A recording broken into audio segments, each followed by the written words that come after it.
भी अंदर था।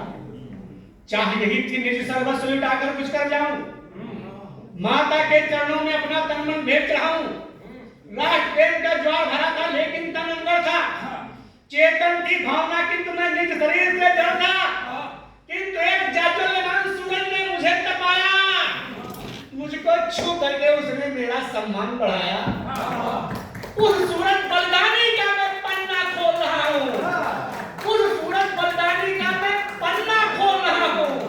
मैं अल्फ्रेड पार्क का बूढ़ा बरगद बोल रहा हूं।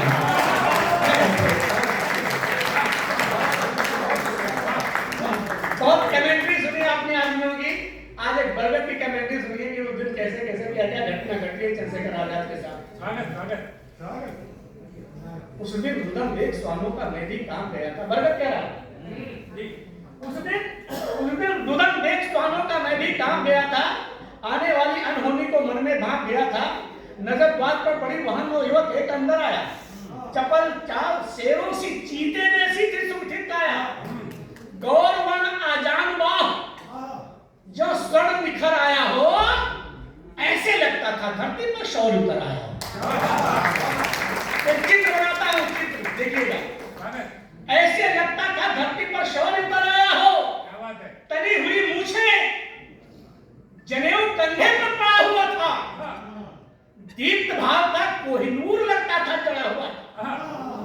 प्रबल भाग्य की रेखाएं मस्तक पर बनी हुई थी। लाल लाल आंखें विशाल, भ्रुकुटी कुछ तनी हुई थी। श्वेत दूध जैसी धोती जो कटने बंधी हुई थी। बाईं और कमर में उसके पिस्टल टंगी हुई थी। कौन था उसके साथ मित्र, ये मुझको पता नहीं था, लेकिन उनका हाव भाव भी उनके जैसा ही था। और पांच जब आए, उनके बड़े कान में स्वर थे, बातचीत से जाना और आजाद चंद्रशेखर। ये कह रहा है बातचीत से जाना और आजाद चंद्रशेखर। बैठ जाओ भाई साहब, बैठ जाओ। बहुत सुना था मैंने, वे थे उन नाभी बलदानी। पिता थी सीताराम तिवारी, माता थी जगरानी। सब इतिहास जानते हैं, बस चित्र देखेगा आपके सामने, चल रहा नहीं चल रहा।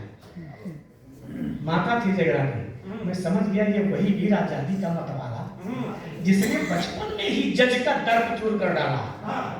राज प्रेम की बूटी बचपन से घुट्टी में घोली और पीठ पे कोड़े खाए पर भारत माता की बोली। मैं समझ गया ये भारत माता की आंखों का तारा है जिसने भगत सिंह के संग में सैंडल्स को मारा है और राज प्रेम का प्याला होकर मदमस्त किया है और खजाना काकोरी में ट्रेन से लूट लिया है। अभी मंत्रणा सात साथियों की अभियान थी जारी। क्रूर नियत की अलग चल रही थी कोई तैयारी। आप लोग कुछ समय में पार्क पहुंचे, अल्फ्रेड पार्क पहुंचे, और आनंद आया। अभी मंत्रणा सात साथियों की अविरल थी जारी। क्रूर नियत की अलग चल रही थी कोई तैयारी। शायद किसी भेदिए ने जाकर के था बतलाया और गोरा अफसर क्रूर नाग बाबर सेना से आया। चारों ओर पार्क को घेरा, फिर बोला चिल्लाकर, चारों ओर पार्क को घेरा, फिर बोला चिल्लाकर, बाहर निकल, अरे डरपोक कहां छिपा है जाकर। पड़ी सुनाई जब आजाद को उस गोरे की बोली, आप संभालिएगा।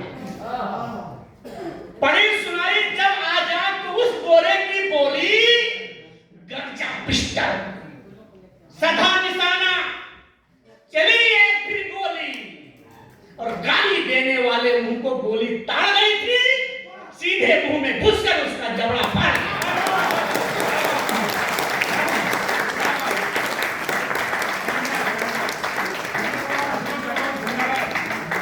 सीधे मुंह में घुसकर उसका जबड़ा फाड़ गई थी। गिरा नाट बाबर सीने से सोते फूट पड़े थे, पर अंग्रेज सिपाही टिड्डी दल से फूट पड़े थे। धीरे धीरे गोरे सैनिक उपवन घेर रहे थे। आजाद के मूंछों पर अपने गोली फेर रहे थे। लगता था सांपों का जत्था घरों को डसने निकला हो। या कि झुंड राहुओं का सूरज को घुसने निकला हो, जो होता है धर्म मित्र का, उसे उन्होंने पाला, स्वयं घिरे, सकुशल मित्र को बाहर किंतु निकाला। और जैसे बाज टूट पड़ता है पूरी शब्द से खाने पर, जितनी भी गोली दागी सब जाकर लगी निशाने पे। पौरुष देख रचना के अंदर पहुंच रहा हूं। देखा का मृत्यु खड़ी शर्माती थी, इधर गोलियां एक एक कर कम होती ही जाती थी। जीवित बचना मुश्किल है, उसने मन में जान लिया। पिस्टल में अंतिम गोली तो कठिन एक पर ठान लिया। सोच लिया माता गंगा सम बहना है आजाद मुझे,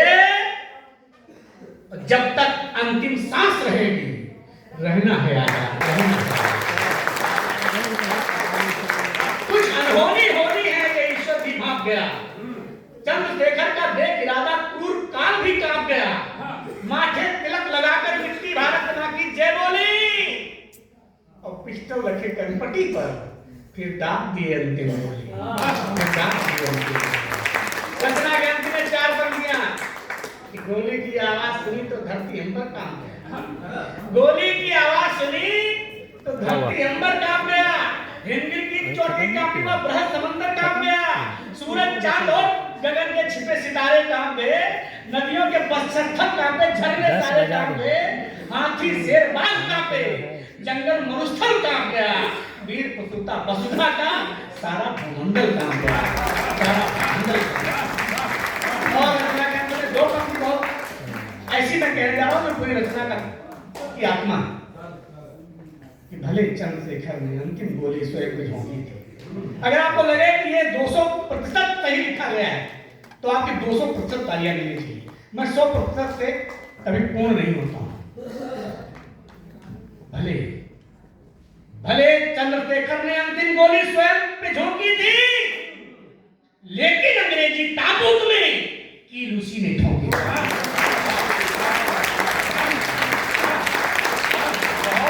उस सूरवीर बलिदानी ने जो करना विफल हुआ था, उसके दम पर ही अपना भारत आजाद हुआ था।